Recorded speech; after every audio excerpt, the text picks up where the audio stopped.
ตอบទៀត私はもうすぐ到着します私はもうすぐ到着します私はもうすぐ到着します私はもうすぐ到着します私はもうすぐ到着しますមានន័យថាបន្តិចទៀតខ្ញុំទៅដល់ហើយឧទាហរណ៍យើងប្រាប់គេថាឥឡូវឯងនៅណា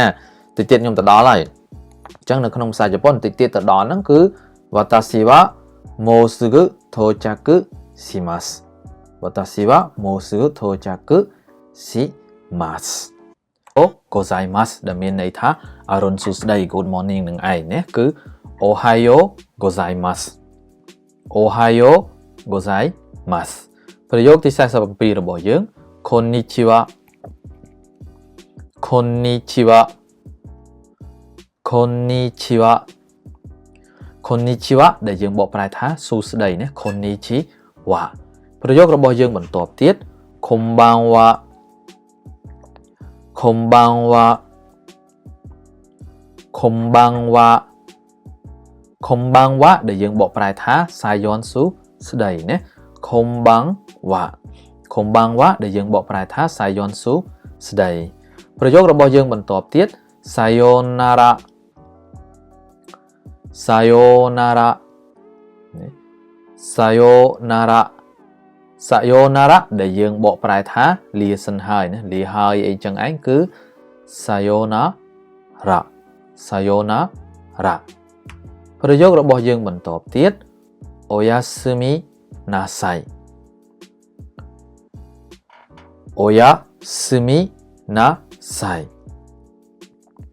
おやすみなさいដែលយើងបកប្រែថារាត្រីសួស្តីណា Good night នឹងឯងគឺ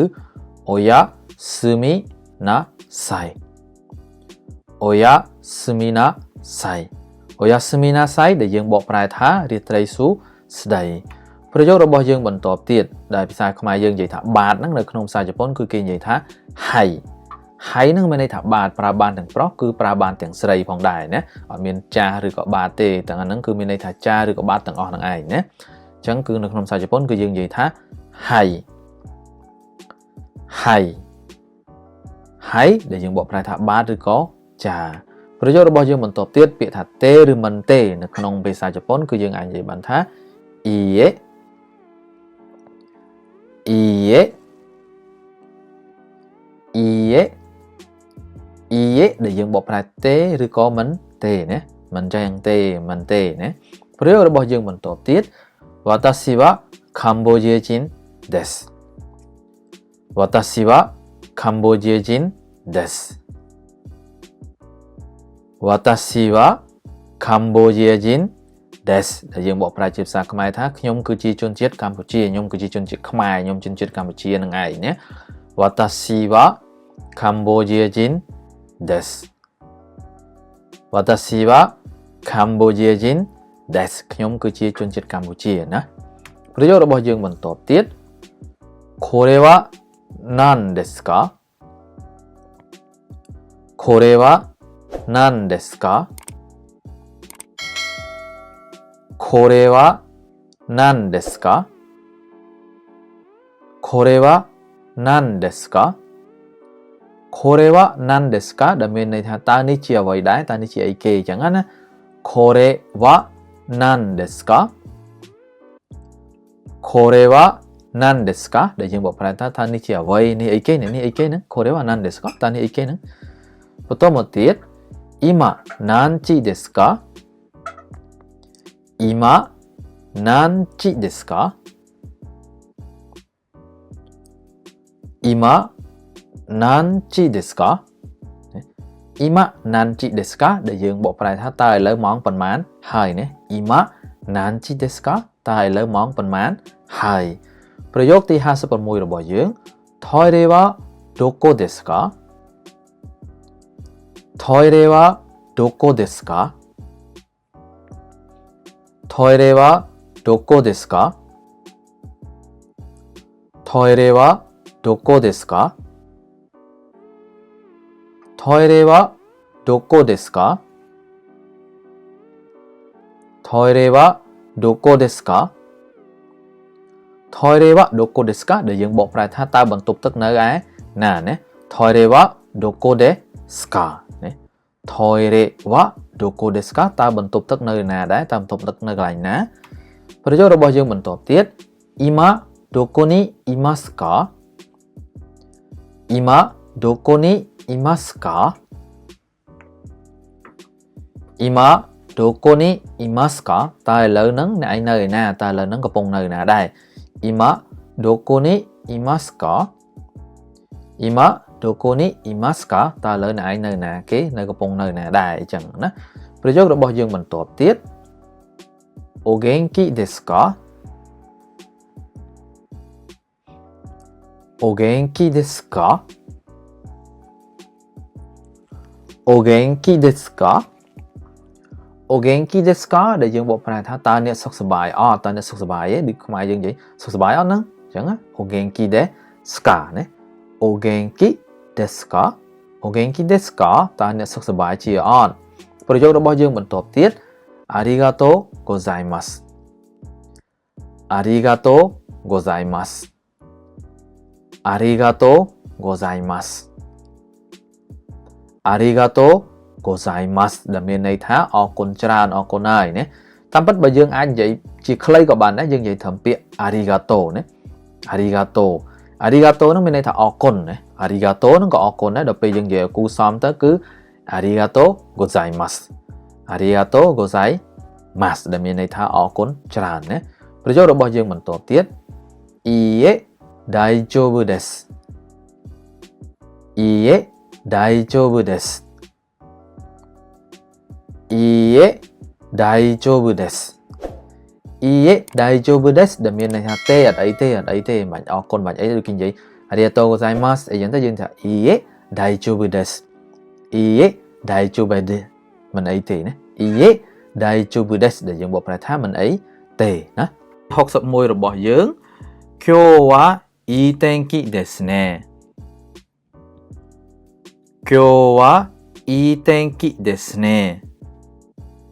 今日はいい天気ですね今日はいい天気ですねដែលយើងមានន័យថាថ្ងៃនេះអាកាសធាតុល្អមែនដល់ថ្ងៃហ្នឹងមេឃស្រឡះល្អអីចឹងណាអញ្ចឹងនៅក្នុងភាសាជប៉ុនគឺគេនិយាយថា今日はいい天気ですね今日はいい天気ですねដែលមានន័យថាថ្ងៃនេះអាកាសធាតុល្អមែនណា今日ហ្នឹងគឺថ្ងៃហ្នឹងអ៊ីហ្នឹងគឺល្អ天気នេះអក្សរខាងជិះនេះ天気មានអាកាសធាតុអញ្ចឹង今日はいい天気ですねមានន័យថាថ្ងៃនេះគឺអាកាសធាតុល្អមែនប្រយោគទី62របស់យើង今日はとっても暑いですね今日はとっても暑いですね今日はとっても暑いですね今日はとっても暑いですねដែលមានន័យថាថ្ងៃនេះគឺអាកាសធាតុពិតជាក្តៅណាស់អញ្ចឹង今日はហ្នឹងនៅតែ今日ហ្នឹងគឺថ្ងៃហ្នឹងដដែលとってもហ្នឹងគឺខ្លាំងឬក៏ណាស់អញ្ចឹងទៅ暑いនេះគឺក្តៅណា desne ហ្នឹងប្រយោគដែលយើងនិយាយនៅពេលដែលដៃគូយើងក៏ដឹងទេអញ្ចឹង今日はとっても暑いですねមានន័យថាថ្ងៃនេះគឺពិតជាអាកាសធាតុក្តៅណាស់ប្រយោគទី63របស់យើងផ្ទុយពីពាក្យថាថ្ងៃហ្នឹងក្តៅណាស់ទៅជាថ្ងៃហ្នឹងត្រជាក់ខ្លាំងណាស់វិញឧទាហរណ៍ខែ1ខែ2ខែ3អីចឹងទៅគឺអាកាសធាតុចាប់ផ្ដើមត្រជាក់ខ្លាំងហើយអញ្ចឹងយើងអាចនិយាយប្រយោគហ្នឹងបានហើយ今日はとっても寒いですね今日はとっても寒いですね今日はとっても寒いですね今日はとっても寒いですね今日はとっても寒いですねដែលមានន័យថាថ្ងៃនេះអាកាសធាតុពិតជាត្រជាក់ណាស់ណាវាផ្ទុយជាមួយនឹង今日はとっても暑いですねមានន័យថ្ងៃនេះពិតជាក្តៅខ្លាំងណាស់ផ្ទុយជាមួយនឹងពាក្យហ្នឹងគឺ今日はとっても寒いですねថ្ងៃនេះគឺពិតជាអាកាសធាតុត្រជាក់ណាស់ណាប្រយោគរបស់យើងបន្តទៀតនៅពេលដែលយើងចង់និយាយថាអ្នកឯងដូចជាគ្មានប្រែប្រួលអីសោះដូចនៅក្មេងដដែលអីចឹងទៅបើយើងសំដៅលើចរិតគឺចរិតគាត់អត់ប្រែអញ្ចឹងទៅអញ្ចឹងគឺយើងអាចនិយាយនៅក្នុងភាសាជប៉ុនបានថា変わってないですね変わってないですね変わってないですね変変わってないですねដែលមានន័យថាអ្នកឯងដូចគ្មានប្រែប្រួលសោះបើនិយាយខ្លីដូចអត់មានប្រែអីសោះអញ្ចឹងបើពេលហ្នឹងយើងសំដៅលើចរិតគាត់គឺចរិតអត់ប្រែបើយើងសំដៅលើសម្រស់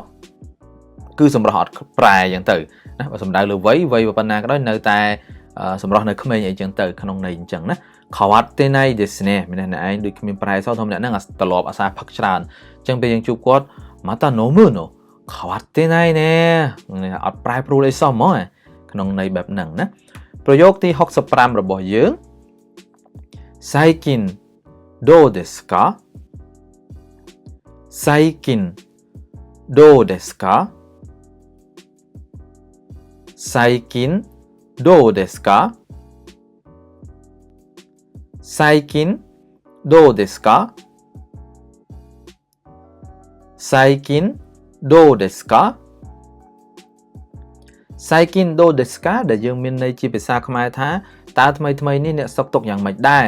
ថ្មីហ្នឹងមិនដែរបើយើងនិយាយភាសាខ្មែរយើងឲ្យងាយយល់មិនដែរមួយរយៈហ្នឹងណាភាសាយើងនិយាយចឹងជួបគ្នាចឹងបងសុខសប្បាយហើយមិនដែរមួយរយៈហ្នឹងបងការងារអីយើងក្តោបរួមហ្មងយើងសួរអញ្ចឹងហ្មងមិនដែរមួយរយៈហ្នឹងនឹងវាសរុបទាំងអស់ទាំងជីវភាពទាំងការរស់នៅទាំងលុយកាក់ទាំងចំនួនអីចឹងទៅចឹងនៅក្នុងភាសាជប៉ុនក៏យើងអាចនិយាយបែបខ្លីយ៉ាងបានដែរឧទាហរណ៍ Saikin do desu ka Saikin ហ្នឹងថ្មីហ្នឹងអញ្ចឹងថ្មីហ្នឹងមិនដែរអញ្ចឹងទាំងសុខភាពទាំងអីហ្នឹងមិនដែរណា Saikin do desu ka តើថ្មីនេះអ្នកសុខទុក្ខយ៉ាងម៉េចដែរអីចឹงប្រយោគទី66របស់យើង仕事は忙しいですか仕事は忙しいですか仕事は忙しいですか仕事は忙しいですか仕事は忙しいですか仕事は忙しいですかដែលមានន័យថាតើការងាររបស់អ្នករវល់ដែរឬទេណា仕事នេះគឺការងារអ្នកខាងមុខនេះ忙しいនេះរវល់ですかតម្រង់សំណួរទេអញ្ចឹង仕事は忙しいですかតើការងាររបស់អ្នករវល់ដែរឬទេណាយើងចង់សួរគេបែបហ្នឹងគឺយើងអាចប្រើប្រាស់ប្រយោគហ្នឹងបានប្រយោគទី67របស់យើងនៅពេលដែលយើងចង់ឆ្លើយតបទៅវិញយើងអាចនិយាយបានថាいいえ忙しくないですいいえ忙しくないですいいえ忙しくないです忙しくないមានន័យថាមិនរវល់忙しいនឹងរវល់ដល់ពេលតម្រង់បដិសេធមិនរវល់វិញគឺ忙しくないណា忙しくないមានន័យថាមិនរវល់いいえ忙しくないですទេមិនរវល់ទេណាいいえ忙しくないですទេមិនរវល់នោះទេប្រយោគរបស់យើងបន្តទៀតប្រយោគទី68ではまた今度ではまた今度ではまた今度ではまた今度ではまた今度មានន័យថាអញ្ចឹងចាំជួបគ្នាលើក្រោយទៀតឧទាហរណ៍ថាពេលយើងនិយាយគ្នាចប់អីចឹងហើយយើងចង់លាគ្នាចឹងនិយាយថាではまた今度ねではまた今度ねអញ្ចឹងចាំជួបគ្នាលើក្រោយទៀតណាបាយបាយអីចឹងទៅសាយោណារ៉ាអីចឹងប៉ុន្តែភាគច្រើនសាយោណារ៉ាក៏មិនសូវជាប្រើប្រហែលនៅក្នុងជីវភាពប្រចាំថ្ងៃភាគច្រើនមកនិយាយដូចយើងនិយាយអង់គ្លេសដែរហ្នឹងបាយបាយអញ្ចឹងខ្មែរយើងមិនយើងមានពាក្យលាសិនហើយប៉ុន្តែភាគច្រើននៅក្នុងការនិយាយជាក់ស្ដែងយើងមិនដែលនិយាយគ្នាថាអូបងខ្ញុំលាសិនហើយអញ្ចឹងអាហ្នឹងតើយើងគូសំតែបើទូទៅហ្មងយើងនិយាយតែបាយបាយអីចឹងជប៉ុនក៏ភាគច្រើនបាយបាយដែរហើយ Dewa Mata Kondo ហ្នឹងអាហ្នឹងមុននឹងយើងលាហ្នឹងហើយអញ្ចឹងយើងចាំជួបគ្នាលើក្រោយទៀតណាអញ្ចឹងខ្ញុំទៅណាចាំជួបគ្នាលើក្រោយទៀត Dewa Mata Kondo ណា Dewa Mata Kondo ណាបាយបាយអីចឹងក្នុងន័យបែបហ្នឹងណា Dewa Mata Kondo Dewa Mata Kondo ដែលមានន័យថាអញ្ចឹងចាំជួបគ្នាលើក្រោយទៀតណាប្រយោគទី69របស់យើង Mata Asta Mata Asta Mata Asta Mata Asta Mata Asta ដែលមានន័យថាចាំជួបគ្នាថ្ងៃស្អែកណា Mata ហ្នឹងគឺម្ដងទៀតដែលយើងនិយាយមកហ្នឹង Asta ថ្ងៃស្អែកដល់ពេលអញ្ចឹង Mata Asta មានចាំជួបគ្នាស្អែកទៀតហ្នឹងហើយក្នុងន័យអញ្ចឹងប្រយោគហ្នឹងគឺកាត់បែបហ្នឹង Mata Asta Mata Asta ភាសាកាត់អញ្ចឹងមានចាំជួបគ្នាថ្ងៃស្អែកទៀតអញ្ចឹងឧទាហរណ៍ Dewa Mata Kondo អាហ្នឹងមានចាំជួបគ្នាលើក្រោយទៀតដឹងថ្ងៃណាប៉ុន្តែនេះលក្ខណៈយើងធ្វើការមួយគ្នាអញ្ចឹងហើយយើងចេញមុនអញ្ចឹង Oskarisama Dewa Mata Asta ណែ Mata Asta ណែចាំជួបគ្នាស្អែកទៀតអីអញ្ចឹងណាប្រយោគទី70របស់យើងដែលខ្ញុំនិយាយពាក្យថាលាហើយមិញហ្នឹងនៅក្នុងភាសាជប៉ុនពាក្យថាលាហើយគេនិយាយថា sayonara sayonara សាយោណារ៉ាសាយោណារ៉ាដែលមានន័យថាលាសិនហើយនេះអក្សរសាអក្សរយោអក្សរអ៊ឺអក្សរណានិងអក្សររ៉ាអញ្ចឹងយើងអានថាសាយោណារ៉ាសាយោណារ៉ាសាយោណារ៉ាមានន័យថាលាសិនហើយប្រយោគរបស់យើងទី71お元気ですかお元気ですかお元気ですかお元気ですかお元気ですか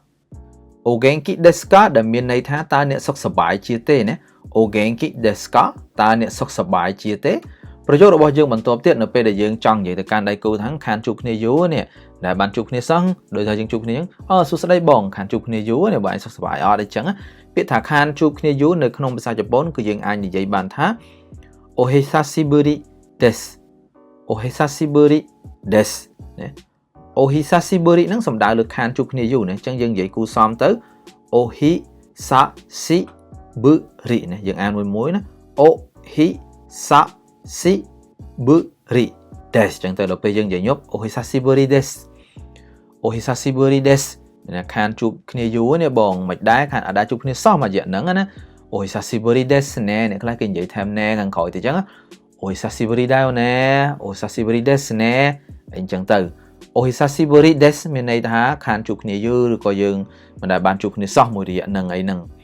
ប្រយោគទី73របស់យើងនៅពេលដែលយើងចង់សួរឈ្មោះគេឬត្រូវបានគេសួរថាយើងឈ្មោះអីគេយើងអាចនិយាយជាភាសាជប៉ុនបានថាお名前は何ですかお名前は何ですかお名前は何ですかお名前は何ですかお名前は何ですかដែលមានន័យថាតើអ្នកមានឈ្មោះអ្វីដែរឬក៏អ្នកឈ្មោះអីគេដែរណាយើងអាចបកចឹងបានណាអូណាម៉ៃនឹងឈ្មោះណាននឹងអ្វីចឹងអូណាម៉េវ៉ាណានដេសកាតើអ្នកឈ្មោះអីគេដែរឈ្មោះអ្វីឈ្មោះម៉េចចឹងណាប្រយោគទី74របស់យើងនៅពេលដែលយើងចង់ឆ្លើយតបទៅកាន់គេវិញឧទាហរណ៍យើងឈ្មោះអីមួយយើងទៅយើងនិយាយវតាស៊ីវ៉ារតនាដេសវតាស៊ីវ៉ាកុនថាដេសអីចឹងទៅឬក៏វតាស៊ីវ៉ាអេដេសវតាស៊ីវ៉ាបុផាដេសអីចឹងទៅយើងដាក់ឈ្មោះយើងចូលមកអញ្ចឹងឧទាហរណ៍ខ្ញុំសេតាហិអញ្ចឹងវតាស៊ីវ៉ាសេតាហិដេសខ្ញុំគឺសេតាហិអញ្ចឹងណាអញ្ចឹងវតាស៊ីវ៉ារតនាដេសណាវតាស៊ីវ៉ារតនាដេសមានន័យថាខ្ញុំគឺឈ្មោះរតនាណាវតាស៊ីវ៉ារតនាដេសមានន័យថាខ្ញុំឈ្មោះរតនាអញ្ចឹងទៅប្រយោគទី15ប្រយោគទី75របស់យើងនៅពេលដែលត្រូវបានគេសួរថាតើប្រទេសបងឯងមួយណាឬក៏ឯងមកពីប្រទេសណាអញ្ចឹងណានឹងយើងអាចនិយាយបាននៅក្នុងភាសាជប៉ុនបានថា国はどこですか国はどこですか国はどこですか国はどこですか国はどこですか国はどこですか国はどこですかដែលមានន័យថាតើអ្នកមកពីប្រទេសណាឬក៏ប្រទេសអ្នកឯងនៅណាអញ្ចឹងគឺនេះហ្នឹងគឺប្រទេសដូកូនឹងកន្លែងណាអញ្ចឹងដល់ពេលគឺនេះវ៉ាដូកូដេស្កាមានន័យថាតើប្រទេសអ្នកឯងនៅណាអ្នកឯងមកពីប្រទេសណាគេចង់សំដៅលើប្រយោគបែបហ្នឹងណាតែអញ្ចឹងមេរៀនប្រយោគខ្លីៗរបស់យើងនៅក្នុងថ្ងៃហ្នឹងគឺមានតែប៉ុណ្្នឹងទេបើសិនបើអ្នកនរគ្នាមិនទាន់ការអានក៏ដូចជាមិនទាន់ការបញ្យល់នៅចំណុចណាមួយអ្នកទាំងអស់គ្នាអាច comment សួរនៅខាងក្រោមវីដេអូហ្នឹងខ្ញុំនឹងធ្វើការឆ្លើយតបក៏ដូចជាបញ្យល់នៅវីដេអូបន្ទាប់បើសិនបើអ្នកនរគ្នាចង់ទទួលបានវីដេអូថ្មីៗដោយកាត់ថ្លៃតាមរយៈ Channel YouTube កុំភ្លេចចូលទៅកាន់ Channel YouTube ដែលមានឈ្មោះថា Sithik Vlog ហើយចុច Subscribe ឬក៏ដាក់សញ្ញាកណ្ដឹងនៅទីនោះដើម្បីទទួលបានវីដេអូថ្មីៗផងដែរហើយខ្ញុំក៏សូមធ្វើការខន្តីអភ័យទោសបើសិនបើការអានក៏ដូចជាការបញ្យល់របស់ខ្ញុំមិនត្រូវនៅចំណុចណាមួយពីសំណាក់រៀមច្បងខ្ញុំក៏ទទួលយកការរិះគន់ដើម្បីស្ថាបនាដើម្បីយើងទទួលបាននៅវីដេអូដ៏ល្អមួយដើម្បីចែករំលែកក៏ដូចជាផ្ដល់នៅមេរៀនទៅកាន់បងប្អូនខ្មែរយើងដែលរស់នៅប្រទេសជប៉ុនជាពិសេសអ្នកដែលត្រៀមមកប្រទេសជប៉ុនដើម្បីទទួលបានការរៀនភាសាជប៉ុនដោយកាត់ថ្លៃនិងបានប្រើប្រាស់ប្រយោគដែលជាទូទៅជនជាតិជប៉ុនអាសាប្រើនៅក្នុងជីវភាពប្រចាំថ្ងៃអញ្ចឹងដើម្បីឲ្យបងប្អូនទាំងអស់គ្នាបានយល់ក៏ដូចជាបានដឹងបន្ថែមអំពីភាសាជប៉ុនអ្នកនរគ្នាអាចចូលទៅកាន់ Channel YouTube របស់ខ្ញុំហើយចុច Subscribe ហើយមើលតាម playlist អ្នកនរគ្នាអាចរៀនជាមួយនឹង មេរៀនប្រយោគខ្លីៗមេរៀនពាក្យមេរៀនសន្ទនាមេរៀនខណ្ឌជីនិងមេរៀនវិជ្ជាផងដែរអញ្ចឹងអរគុណច្រើនសម្រាប់ការតាមដានវីដេអូមួយនេះអរគុណច្រើនជួបគ្នានៅក្រោយអរគុណច្រើនបាយបាយ